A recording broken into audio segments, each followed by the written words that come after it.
But we begin tonight with an Auckland school rugby coach who has been convicted of 95 sexual abuse charges following a 2.5-month-long trial.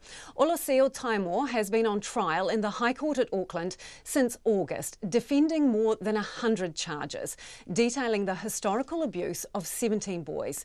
This morning, after deliberating for 2 days, the jury returned with its verdicts. Our reporter Anneke Smith was in court and filed this report.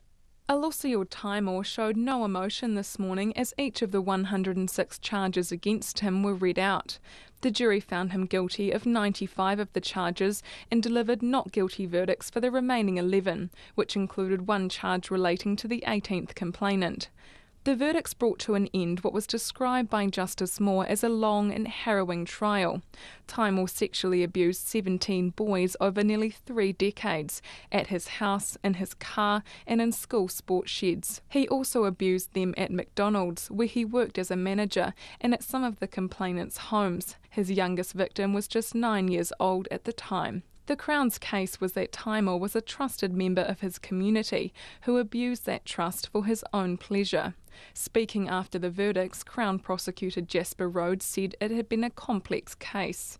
It was very, very complex. Lots of moving parts, lots of witnesses, lots of complainants, lots of people needing to be in the right place at the right time, and a lot of evidence. I think we were up to 2,500 pages of notes. So yeah, lots of complicating factors. 25 of the charges are sexual violation, a crime that carries a maximum penalty of 20 years in jail. That and the sheer volume of charges means a lengthy sentence is expected. I requested reports to be done so that we could consider, or ask the court to consider, preventive detention, but whether that's the case depends on those reports. In terms of the actual sentence, it would be high, probably unprecedented.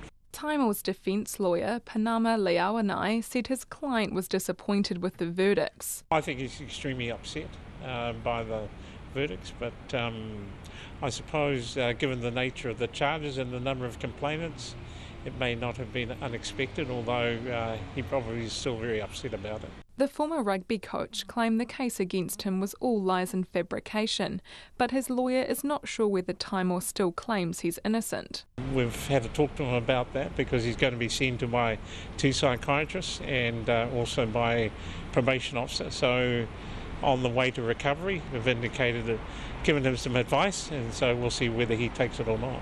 Mr Leawanai said he was relieved the lengthy trial was now over and satisfied Taimo wasn't found guilty on all of the 106 charges. Having said that, you've got to balance it up. There are a large number of young men and they've come to court, and so their lives have also been greatly affected. Mr Taimo was highly respected amongst the community, but when you have these number of young men and relatives who've made their complaints, one's got to look at these sorts of things objectively as well. Jasper Rhodes said he hoped the complainants, who had each gone through the difficult process of giving evidence, would find some peace in the trial's outcome. I'm hopeful that for many of them it'll bring some form of closure, that they have been through a very long process. I don't think anyone can feel happy about this sort of thing. It's not a win or anything like that, but I hope they feel some form of ability to move forward from this, and that it does feel like a positive step in the road for them. Taimo has been remanded in custody for sentencing on the 14th of December. Mō te hōtaka o te ahiahi nei, ko Anneke Smith aho.